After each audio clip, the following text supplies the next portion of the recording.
hello' viewers welcome back to our channel আশা কৰোঁ আপোনালোকে সবাই ভালে আছে আজি মই আপোনালোকৰ কাৰণে বহুত যে ইম্পৰ্টেণ্ট টপিকছ কেইটা পৰৱৰ্তী সময়ত এই ইম্পৰ্টেণ্ট টপিকবিলাক কি আপোনালোকৰ লাইফত ৰোল প্লে কৰিব সেই গোটেইবিলাক বস্তু বা ইম্পৰ্টেণ্ট টপিকবিলাক আজি মই আপোনালোকৰ মাজলৈ তুলি ধৰিবলৈ চেষ্টা কৰিম আজিৰ ভিডিঅ'ত আমি মেইনলি স্ক্ৰীনত দেখিব পাৰে আপোনালোকে মেইনলি তিনিটা টপিকৰ ওপৰত আলোচনা কৰিম ফাৰ্ষ্ট হৈছে আমাৰ BTC এপইণ্টমেণ্ট কেতিয়া দিব ফাৰ্ষ্ট মানে সকলোৰে মাইণ্ডত এটা চলি আছে তাৰপিছত আমাৰ আছে যে নন বিটিআৰ সকলে যে BTC এপইণ্টমেণ্ট আছে সেইবিলাকৰ চান্স পাবনে নাই আৰু থাৰ্ড আমাৰ আছে কাট অফ কিমান যাব এলপিৰ ক্ষেত্ৰত যে BTC এপইণ্টমেণ্টৰ মেৰিট লিষ্ট দিব এইবিলাকত কাট অফ কিমান যাব বা কিমান মাৰ্কছ থাকিলে আমি যে নিজৰ চাকৰিটো পাবলৈ সক্ষম হ'ম গোটেইবিলাক বস্তু আজি এই ভিডিঅ'ৰ জৰিয়তে আমি ডিছকাছ কৰি দিবলৈ চেষ্টা কৰিম বলক আমি ভিডিঅ'টো ষ্টাৰ্ট কৰোঁ ফাৰ্ষ্ট আমাৰ পইণ্ট আছে যে BTC এপইণ্টমেণ্ট কেতিয়া দিব আপোনালোকে জানে যে আমাৰ BTCৰ এডুকেশ্যন মিনিষ্টাৰ ৰবিৰাম নাৰ্জাৰী ছাৰে ডিচেম্বৰত এটা ষ্টেটমেণ্ট দিছিল যে সিহঁতে কৈছিল যে ডিচেম্বৰৰ ভিতৰতে আমি কি কৰিম যে আমাৰ যেটো কমিটি এটা বনোৱা হৈছে কমিটি গোটেইবিলাক কাম শেষ পাইছে আৰু ডিচেম্বৰৰ ভিতৰত আমি মেৰিট লিষ্ট বা এপইণ্টমেণ্টটো দিম কিন্তু নেক্সট এদিন পিছতে ডিচেম্বৰৰ সময়তে ৰবিৰাম নাৰ্জাৰী ছাৰে আৰু এটা ষ্টেটমেণ্ট দিলে যে সিহঁতে কৈ আছে যে কামবিলাক অলপ বাকী আছে সেইকাৰণে মই কি কৰিম জানুৱাৰীত যে আমাৰ ফাইনেল মেৰিট লিষ্ট বা এপইণ্টমেণ্ট গোটেইবিলাক মানে কমপ্লিট কৰি দিম এতিয়া কথাটো হ'ল যে BTC এপইণ্টমেণ্ট কেতিয়া হ'ব আজি যেহেতু মই ভিডিঅ' বনাইছো আজি ডেটটো কিমান আপোনালোকে জানে 3 জানুৱাৰী মই এপ্ৰক্স ধৰিছো এপ্ৰক্স 15 to 20 জানুৱাৰীৰ ভিতৰত আপোনালোকে যে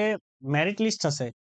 এই মেৰিট লিষ্ট বা এপইণ্টমেণ্ট গোটেইবিলাক কাম শেষ পাব এই জানুৱাৰীৰ ভিতৰতে ঠিক আছে এইটো চিয়ৰ বা এপ্ৰক্স আমি যেটি ধৰিছো এইটোই হ'ব লাগে বস্তুবিলাক কিয়নো আৰু কামবিলাক যেহেতু ইমান দিন ধৰি চলিও আছে গভৰ্ণমেণ্ট এটা ইমান লেট নকৰে আৰু নতুন পোষ্ট ওলাব হা এইটো নেক্সট ভিডিঅ'ত মই বনাম আপোনালোকে ধৰি ৰাখক যে BTC এপইণ্টমেণ্ট কেতিয়া হ'ব 15 to 20 জানুৱাৰীৰ ভিতৰত আপোনালোকে যে গোটেইবিলাক কাম শেষ পাব আৰু মেৰিট লিষ্ট বা জইনিং যিবিলাক প্ৰচেছ আছে গোটেইবিলাক কমপ্লিট হৈ যাব ইয়াৰ ভিতৰতে ঠিক আছে নেক্সট আছে আমাৰ নন বিটিআৰ সকলে পাবনে নাই এইটো বহুত এটা ক্ৰিটিকেল কথা বা ক'বলৈ মোৰ বেয়াও লাগে বস্তুবিলাক যেহেতু মই দেখিছো যে বিটিআৰৰ ৰিক্ৰুটমেণ্টৰ ক্ষেত্ৰত অনলি বিটিআৰৰ ষ্টুডেণ্টবিলাকক পায় কেতিয়াবা 3-4টা মান ষ্টুডেণ্টে নন বিটিআৰ সকলে পাই যায় যেহেতু মই ডাটা হিচাপত নেক্সট ইয়াৰত যেটো নেক্সট ইয়াৰ কৈছো প্ৰিভিয়াছ ইয়াৰত যিবিলাক এপইণ্টমেণ্ট হৈছে তাতে মাত্ৰ 3টা বা 4টা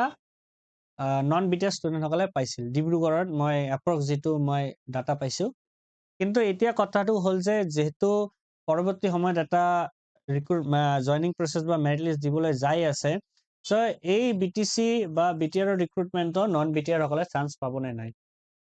মই ভাবি লৈছো যে যেহেতু গভৰ্ণমেণ্টে বহুত কথা কৈছে যে কামবিলাক কৰিব ভালকে সঁচাকে কৰিব কামবিলাক মই ধৰিছো যে 7 to 8 people নন বিটিআৰৰ পৰা পাবলৈ চান্স আছে কিন্তু গভৰ্ণমেণ্টে যদি অলপ বস্তুবিলাক ভাবিব লাগে যে নন বিটিআৰৰ ক্ষেত্ৰত অলপ বস্তুটো বঢ়াই দিব লাগে বস্তুকেইটা সিহঁতো যেহেতু বহুত দূৰৰ পৰা আহে বস্তুবিলাক ভেৰিফিকেশ্যন কৰিব লাগে সিহঁতৰো কষ্ট হয় সিহঁতৰো মানে মাইণ্ডত এটা প্ৰেছাৰ পৰি থাকে গভৰ্ণমেণ্টে অলপ বুজিব লাগে ঠিক আছে এইটো মোৰ ভিডিঅ'ৰ পৰা মই গভৰ্ণমেণ্টৰ এটা ৰিকুৱেষ্ট কৰিব বিচাৰো যে আপোনালোকে অলপ এই বস্তুবিলাক অলপ ডিছকাছ কৰিব যে নন বিটিআৰ ষ্টুডেণ্টবিলাকো যেহেতু ষ্টুডেণ্ট হয় সিহঁতকো অলপ মানে যেহেতু 15% বা আপোনালোকে 15ও নহয় 20% দিলেও চান্স সিহঁতে অলপ মানে মাইণ্ডৰ পৰা ৰিলেক্স পায় বা বস্তুবিলাকৰ ওপৰত সিহঁতৰ এটা বিলিভ আহে যে বিটিআৰৰ গভৰ্ণমেণ্টে এটা ভাল কাম কৰি আছে ঠিক আছে এতিয়া কৈও লাভ নাই বস্তুবিলাক যেহেতু গভৰ্ণমেণ্টৰ কথা হয় নেক্সট তাৰপিছত আমাৰ মোষ্ট ইম্পৰ্টেণ্ট কাট অফ কিমান যাব এলপিৰ ক্ষেত্ৰত যেহেতু আপোনালোকে দেখি আছে স্ক্ৰীনত কি আছে টোটাল পোষ্ট কিমান আছে 984 ইয়াতে বড়ো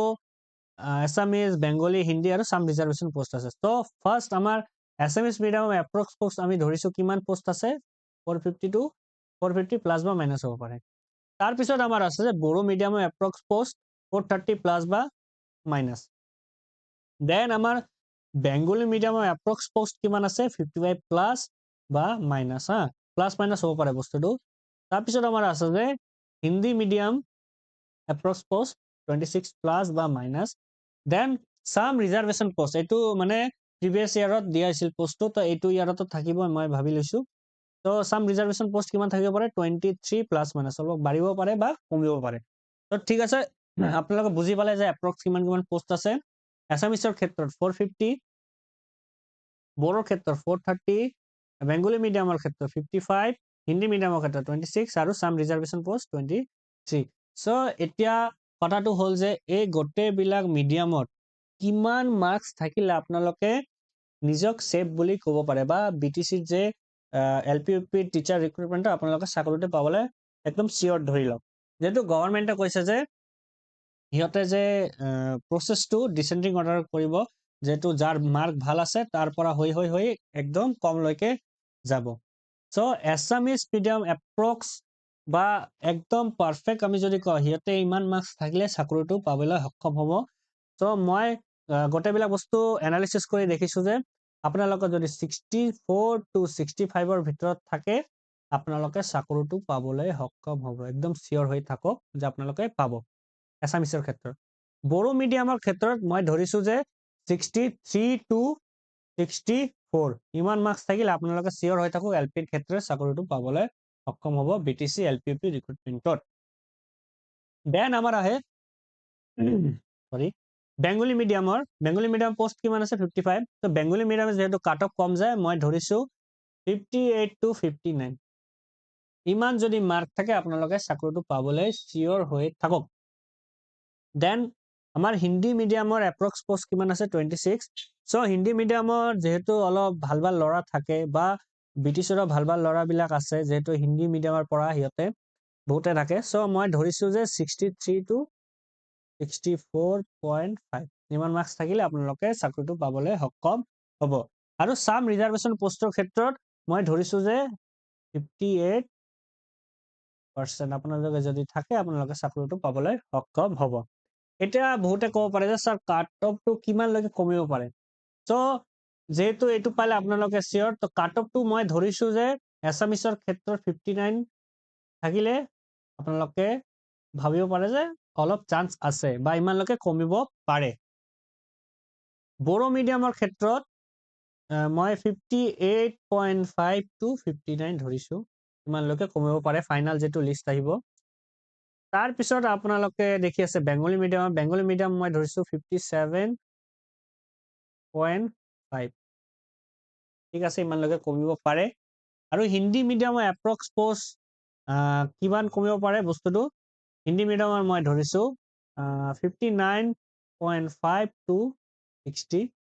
আৰু সাম ৰিজাৰ্ভেশ্যনত এইটো কৈ লাভ নাই এইটোতো এনেও কম আছে 56 to 57 সো ইমান মাৰ্কছ থাকিলে বা ইমানলৈকে কমিব পাৰে যদি ষ্টুডেণ্ট বিলাক ইমান নাথাকে যেহেতু কম্পিটিশ্যন বাঢ়ি আছে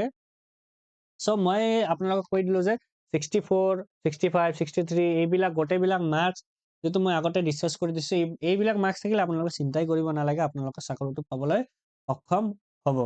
সো আশা কৰো আপোনালোকৰ মাইণ্ডত যে কনফিউজন চলি আছে মই এই ভিডিঅ'ৰ জৰিয়তে আপোনালোকে ক্লিয়াৰ কৰি দিবলৈ পাৰিছো লাষ্ট লৈকে আপোনালোকে যদি মোৰ ভিডিঅ'টো ভাল লাগে আপোনালোকে মোৰ চেনেলটো লাইক কৰিব শ্বেয়াৰ কৰিব আৰু সাবস্ক্ৰাইব কৰিব আৰু আপোনালোকৰ যদি মাইণ্ডত কিবা কনফিউজন থাকে আপোনালোকে কমেন্ট বক্সত লিখি দিব মই এইটো ৰিপ্লাই দিবলৈ চেষ্টা কৰিম সো আজিৰ কাৰণে ইমানেই থ্যাংক ইউ